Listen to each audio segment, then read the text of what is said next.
जय ST वैदिक शेतकरी मित्र हो, प्रश्न तुमचे उत्तर आमचे या सदरामध्ये आपलं स्वागत आहे। राजेश मांगदरे यांनी प्रश्न विचारलेला आहे, कापूस पिकाला लागवडीच्या वेळी डीएपी प्रति एकर 1 बॅग टाकलेली आहे, आता मला वैदिकचा डोस द्यायचा आहे, त्याबद्दल माहिती द्यावी। राजेशजी, तुम्ही आणि तुमच्यासारखे जे शेतकरी केमिकल वापरत आहेत त्यांना अचानक आता वैदिकचा वापर करायचा आहे, तर पहिली गोष्ट एक लक्षात ठेवा, तुम्हाला केमिकल कडून वैदिककडे येण्यासाठी कुठल्याही प्रकारची अडचण नाही। तुम्ही कुठल्याही पिकासाठी केव्हाही एसटी वैदिक तुम्ही वापरू शकता। फक्त एक नियम लक्षात ठेवा, जेव्हा तुम्ही एसटी वैदिक वापरणार आहात त्यापुढे तुम्ही केमिकलचा वापर बंद करावा। आता पहिली गोष्ट, जेव्हा तुम्ही पहिल्यांदा वापर करता तेव्हा तुम्ही सर्वात प्रथम आपल्या जमिनीमध्ये सम्राट शक्ती मिरॅकल ह्युमस गोल्ड आणि त्याच्याबरोबर कृषी अमृतचा बेसल डोस करून वरतून तुम्हाला सॉइल चार्जरची दाट ड्रेंचिंग किंवा फवारणी करायची। याप्रमाणे तुम्ही पहिल्यांदा सुरुवात करा आणि परत तुम्ही हाच बेसल डोस रिपीट करा।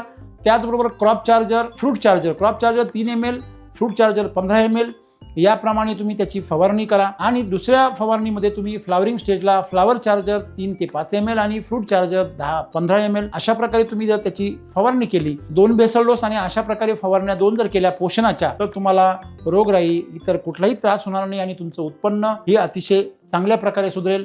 तर अशा पद्धतीने तुम्ही त्याचा वापर करू शकता।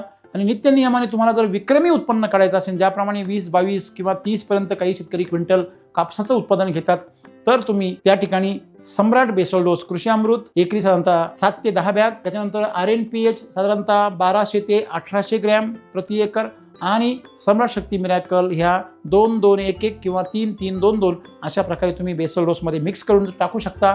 तुम्हाला विक्रमी उत्पन्नाचा अनुभव त्या ठिकाणी येईल। याचप्रमाणे तुम्ही तूर ह्या पिकासाठी याचा वापर करू शकता। याचप्रमाणे तुम्ही सोयाबीनसाठी सुद्धा वापर करू शकता।